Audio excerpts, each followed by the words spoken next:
Assalamualaikum warahmatullahi wabarakatuh. Selamat ketemu kembali anak-anak kelas 9. Semoga kalian masih selalu sehat walafiat dan masih bersemangat untuk mengikuti kegiatan pembelajaran jarak jauh. Pada hari ini pembelajaran IPS kelas 9 memiliki indikator atau tujuan pembelajaran, di mana setelah kegiatan pembelajaran ini kalian diharapkan dapat yang pertama menunjukkan letak geografis benua Asia, yang kedua menyebutkan pembagian region benua Asia, region itu wilayah, yang ketiga menjelaskan keadaan bentang alam di benua Asia, dan yang keempat menjelaskan keadaan penduduk benua Asia. Itu indikator yang perlu kalian pahami.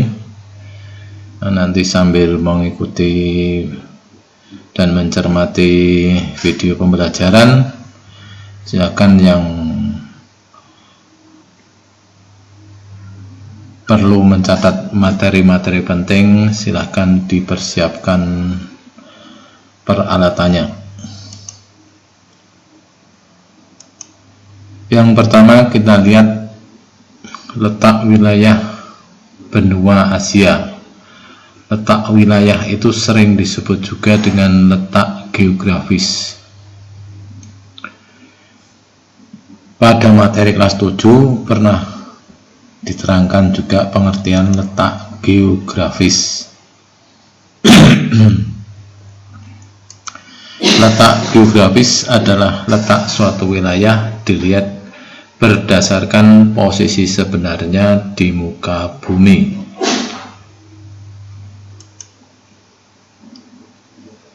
Untuk melihat posisi sebenarnya di muka bumi suatu wilayah,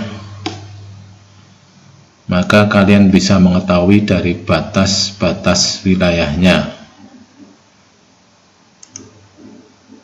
Maka nanti untuk melihat letak geografis benua Asia, silakan dicermati buku paket dan peta Asia pada buku atlas.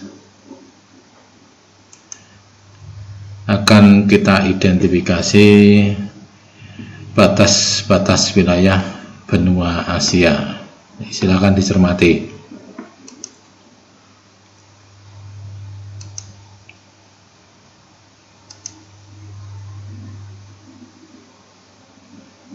Dilihat dari keadaan wilayah benua Asia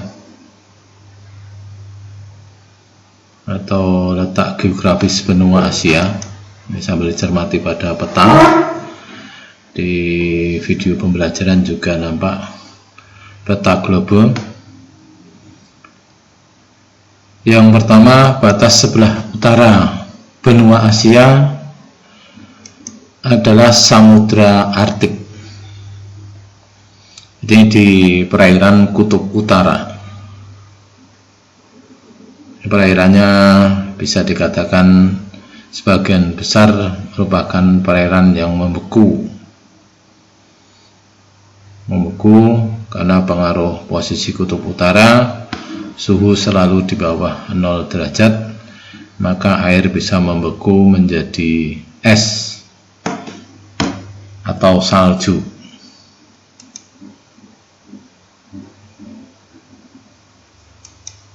Yang kedua, batas sebelah timur, saya singkat SEP timur. Yang pertama adalah Samudra Pasifik. Samudra Pasifik merupakan perairan samudra yang paling luas.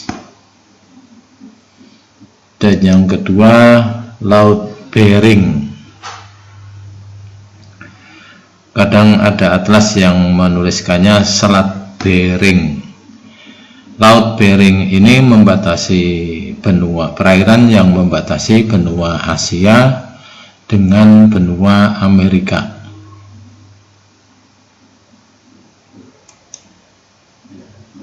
Sebelah selatan. Di sebelah selatan terdapat perairan Samudra Hindia. Kemudian juga terdapat perairan Laut Timor. Dan yang ketiga di sebelah selatan adalah Laut Arafuru atau Laut Arafura. Laut Timor dan Laut Arafura membatasi wilayah benua Asia dengan benua Australia. Yang berikutnya di sebelah barat. Di sebelah barat dibatasi oleh pegunungan Ural. Nah, pegunungan Ural ini merupakan batas bentang alam di daratan dengan benua Eropa. Digambarkan dengan garis berwarna coklat. Artinya pegunungan Ural itu membatasi kehidupan ras bangsa Eropa, ras Kaukasoid, dan ras bangsa Asia, ras Mongoloid.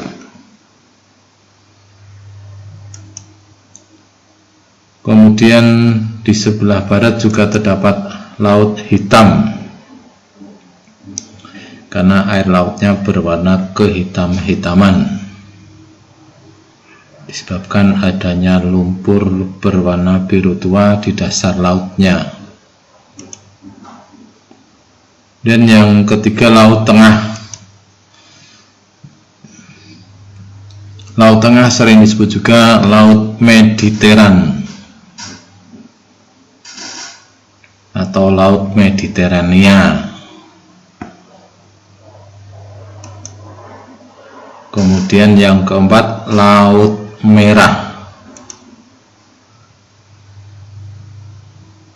Nah, Laut Merah ini membatasi wilayah Asia dengan benua Afrika.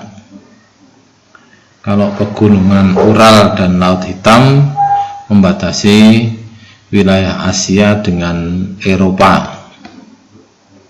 Nah, dicermati batas wilayah benua Asia.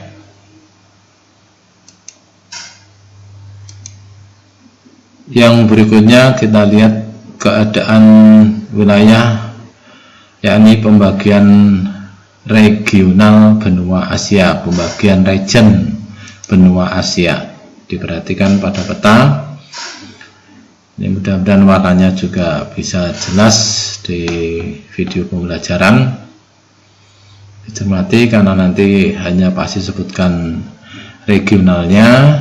Ini untuk negara-negaranya akan pasti diberikan melalui kegiatan mandiri.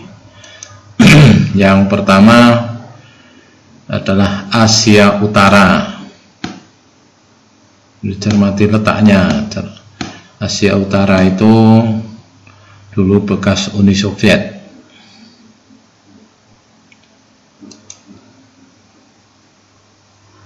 Yang berikutnya Asia Timur. Ini berwarna ungu. Nanti negara-negaranya kamu cermati pada peta, dihafalkan.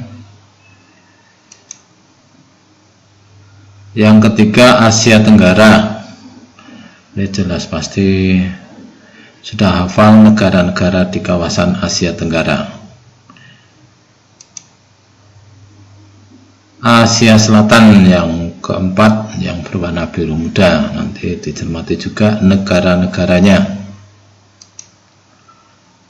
Dan Asia Tengah berwarna coklat tua. Dan yang keempat Asia Barat. Asia Barat ini sering disebut juga dengan sebutan Timur Tengah. Itu pembagian regional benua Asia. Jadi ada 6 wilayah di benua Asia, tapi kadang ada yang menyebutkan 5 wilayah.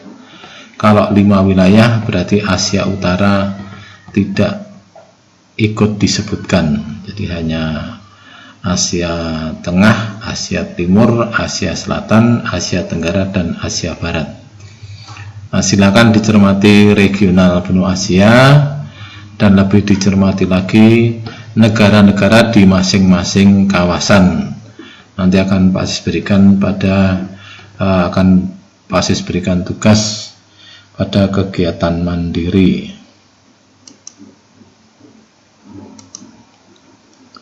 Yang berikutnya kita lihat keadaan bentang alam benua Asia, tapi hanya beberapa yang penting-penting saja. Karena kalau membahas bentang alam di suatu wilayah itu ya materinya sangat luas sekali.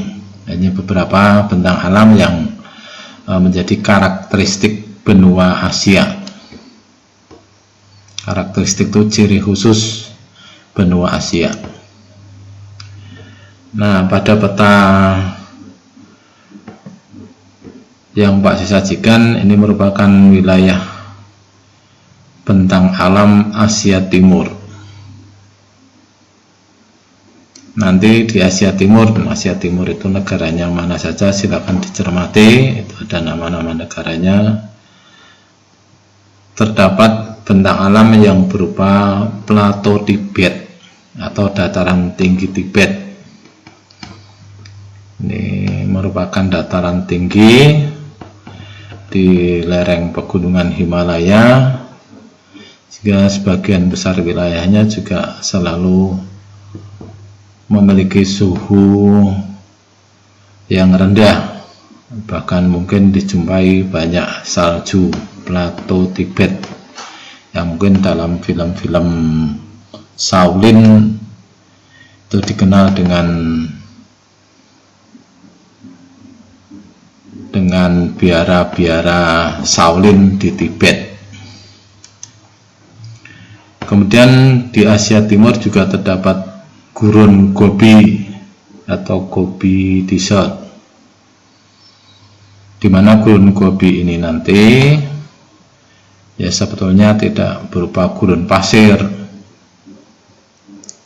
Ya ada sih gurun pasir, tapi juga di sekitarnya terdapat sabana dan stepa, terutama stepa yakni padang rumput. Maka nanti di Gurun Gobi akan dijumpai juga masyarakat penggembala. Kemudian terdapat pegunungan Altai, gunungan di Cina. Juga terdapat gurun pasir Taklamakan. Ada Gobi Desert, ada Taklamakan Desert, Gurun Gobi dan Gurun Taklamakan. Di Asia Timur terdapat juga dataran-dataran rendah atau yang sering disebut lembah-lembah sungai besar yang subur. Ini merupakan daerah-daerah pertanian yang penting di bagian manapun di dunia. Apabila terdapat daerah lembah atau datar rendah, merupakan daerah pertanian yang subur, karena biasanya di situ merupakan daerah dalam sistem aliran sungai-sungai besar. Yang pertama, North China Plain, lembah Cina Utara. Ini merupakan daerah pertanian yang penting di negara Cina. Dan yang kedua, Manchurian Plain, lembah Manchuria di Mongolia. Juga terdapat Sichuan Basin. Di Asia Timur terdapat sungai-sungai besar yang menjadi bentang alam penting bagi kawasan tersebut, karena yang namanya sungai biasanya menjadi sumber air bagi kegiatan-kegiatan penduduk, bisa dimanfaatkan untuk sarana transportasi, bisa untuk kegiatan-kegiatan ekonomi yang lain. Yang pertama, Sungai Yangtze. Ini sungai terpanjang di Cina. Dan yang kedua, Yellow River, Sungai Kuning. Karena memang airnya berwarna kekuning-kuningan, membawa endapan lumpur dari endapan gurun pasir Gobi.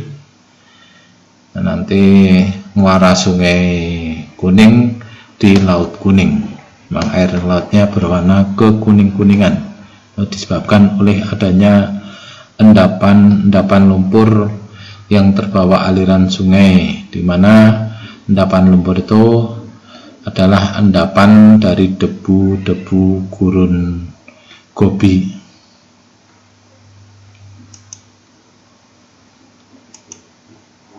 Nah, ini contoh bentukan bentang alam gurun di Asia Timur, ya, gurun Gobi. Nah, di sini terdapat jalur lalu lintas, karena memang gurunnya ya merupakan gurun yang bisa dimanfaatkan untuk dibangun jalur transportasi. Tapi di mana jalannya harus sering dibersihkan karena adanya gurun pasir, terbawa tiupan angin, mungkin pasir-pasir ini akan bisa menutup jalur jalan yang ada. Gurun Gobi karena karakteristiknya dijadikan sebagai objek wisata bagi masyarakat Mongolia. Jadi nanti diajak keliling dengan unta dari gurun Gobi. Ini berbeda dengan unta yang ada di Timur Tengah. Untanya biasanya bulunya agak lebih tebal karena pengaruh suhu yang lebih dingin. Ini contoh gambaran bentang alam gurun Gobi.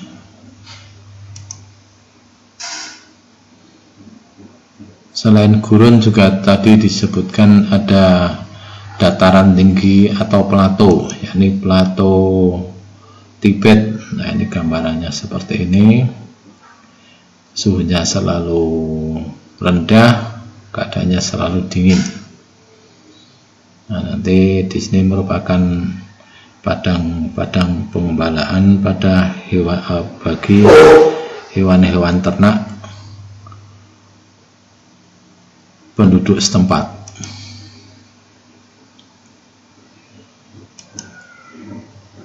Ini gambaran pegunungan Ural yang menjadi batas wilayah benua Asia dengan benua Eropa.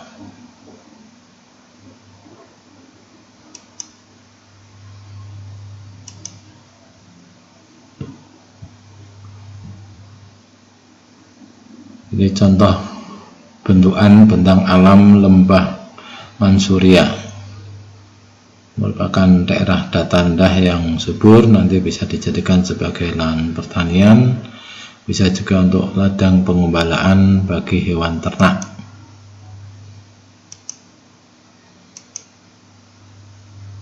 Ini juga bentang alam datar rendah di Cina Utara.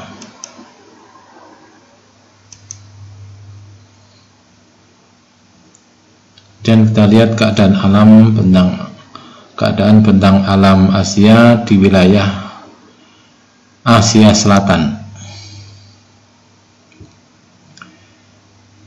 Di wilayah Asia Selatan terdapat jalur pegunungan besar dunia, yakni pegunungan Hindukush, pegunungan Karakorum, dan pegunungan Himalaya.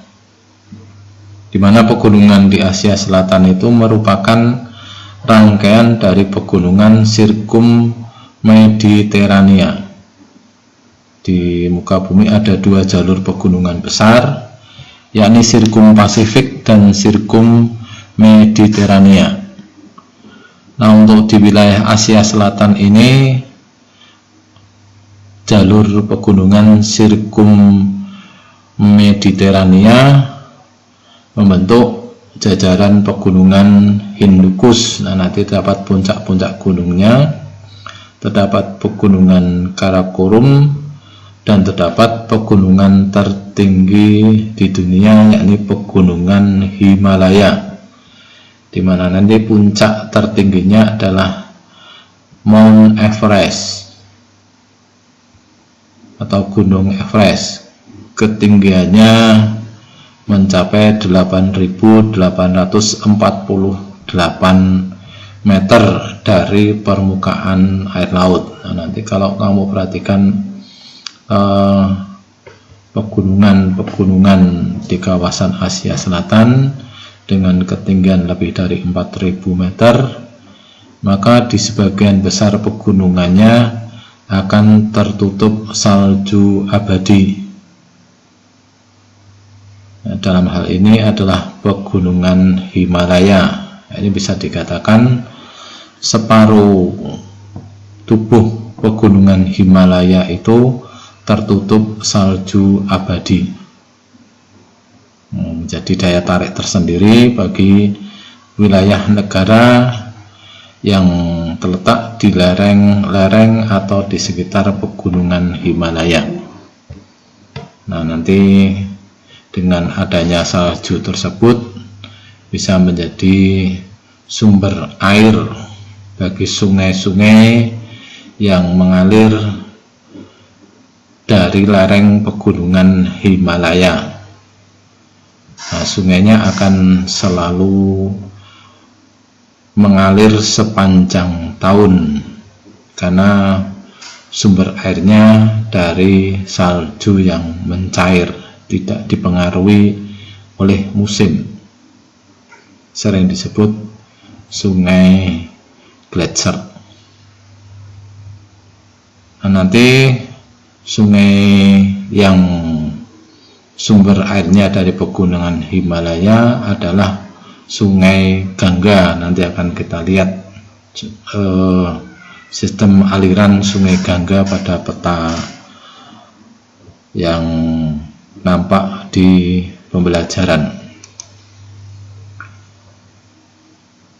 Bentang alam yang lain di Asia Selatan yakni Plato Dekan.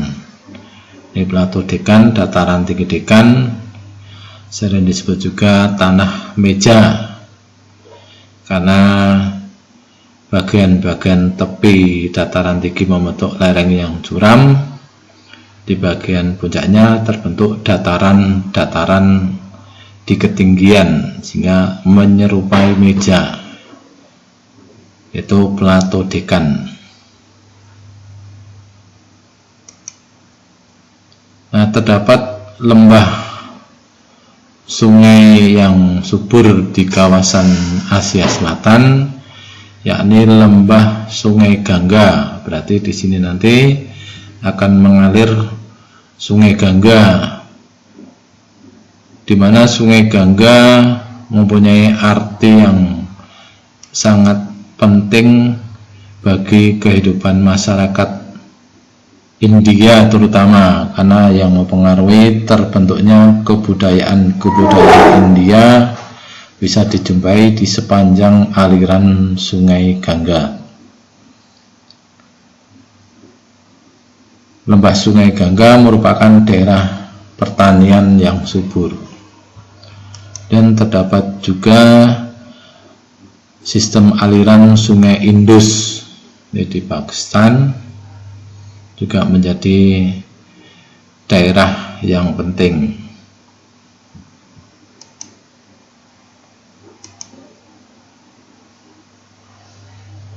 Kalau kita lihat bentang alam pegunungan di Asia Selatan, terdapat pegunungan tertinggi di dunia yakni pegunungan Himalaya dengan puncak tertingginya adalah Gunung Everest. Nah, nanti pegunungan Himalaya menjadi bagian yang penting bagi kawasan Asia Selatan karena merupakan puncak tertinggi di dunia.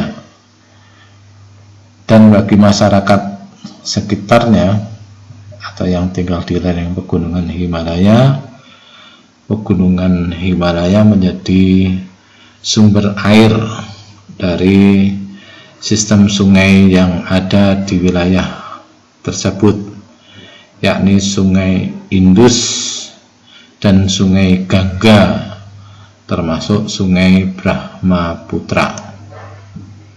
Nah, ini gambaran puncak pegunungan Himalaya, Mount Everest. Ini jadi ketinggiannya memang sangat luar biasa.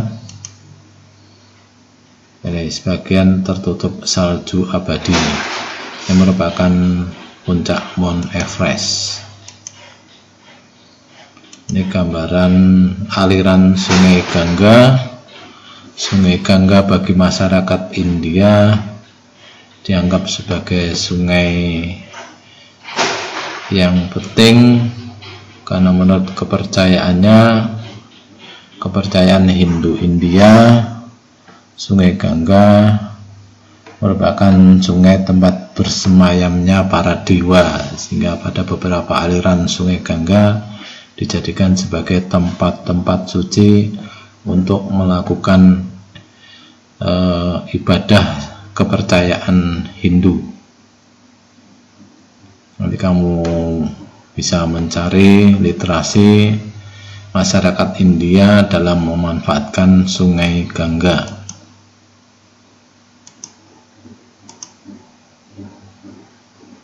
Kemudian yang berikutnya, bentang alam muka bumi Asia Barat. Asia Barat sering disebut dengan kawasan Timur Tengah. Nah, nanti pada bentang alam ini, kawasan Timur Tengah akan dijumpai banyak gurun-gurun pasir karena memang wilayahnya merupakan daerah yang sedikit mengalami atau menerima curah hujan dari pengaruh gerakan angin muson yang melalui wilayah Asia.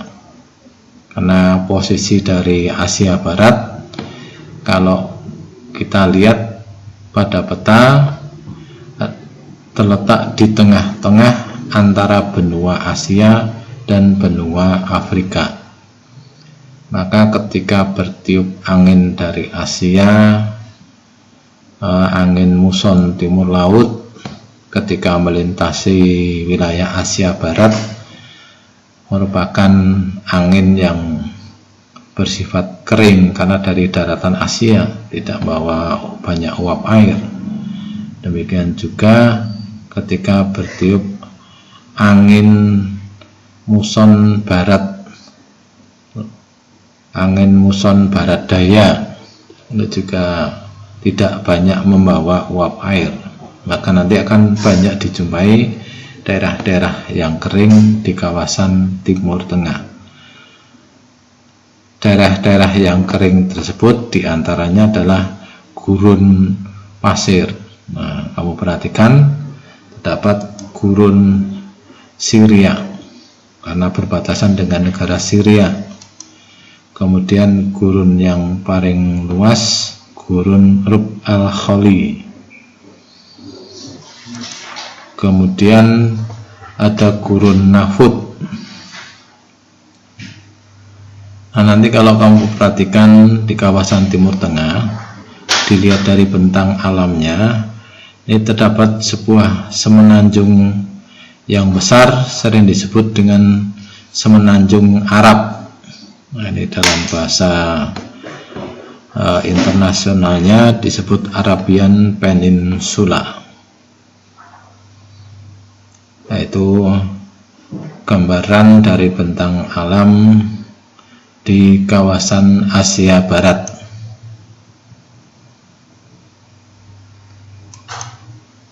Dan yang berikutnya kita lihat penduduk benua Asia, di mana kelompok penduduk Asia sering disebut sebagai ras Mongoloid. Ras Mongoloid itu memiliki ciri-ciri. Yang pertama diantaranya berambut lurus, berambut hitam kecoklatan lurus, kemudian bermata sipit dan berkulit kekuningan, jadi putih kekuningan. Nah, pada ras Mongoloid ini terbagi menjadi dua subras. Yang pertama Asiatic Mongoloid. Ini ciri kemongolannya sangat nampak pada bentuk rambut yang lurus, mata sipit, dan berkulit putih kekuningan. Misalnya dijumpai pada penduduk Jepang, penduduk Korea, penduduk Cina, penduduk Taiwan, misalnya orang-orang Thailand, orang Laos, masyarakat Tibet.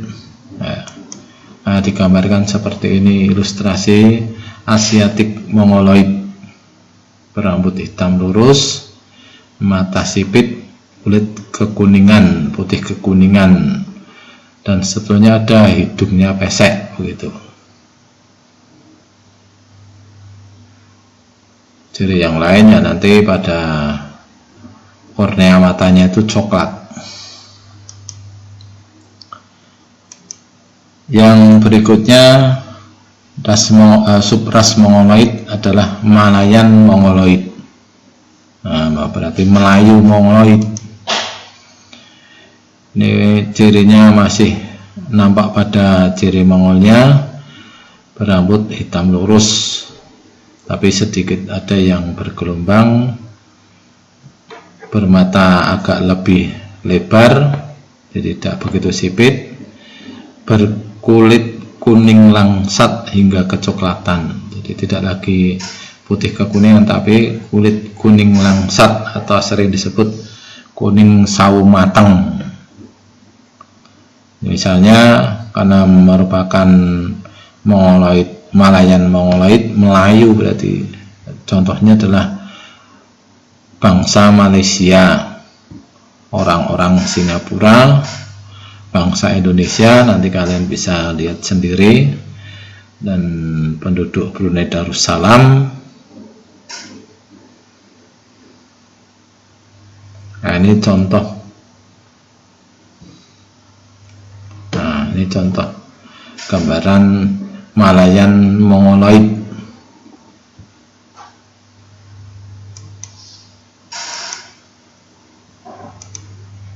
Kemudian penduduk yang ketiga adalah bangsa Bedoin. Bangsa Arab ini merupakan bangsa pendatang. Kalau dia dari sejarah antropologinya,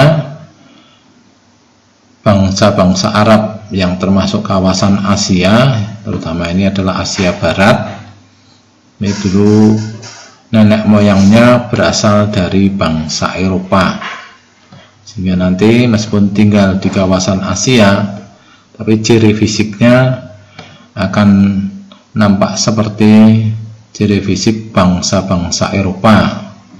Nah, ini fisik tinggi, hidung mancung, kulit putih, ada yang kecoklatan, dan biji mata ada yang coklat, ada yang agak hijau, ada yang biru. Dia dari rasnya masing-masing. Jadi Bedoin ini atau keturunan bangsa Arab ya tinggal di kawasan Asia Barat. Ini gambarannya seperti ini untuk orang-orang atau bangsa Bedoin yang termasuk di kawasan Asia. Demikian pembahasan materi hari ini. Pak Sis cukupkan dulu, mudah-mudahan bisa dipahami, dan nanti Pak Sis berikan tugas mandiri untuk dikerjakan sebagai latihan, dan nanti akan Pak Sis minta untuk penilaian penugasan. Sementara cukup dulu. Assalamualaikum warahmatullahi wabarakatuh.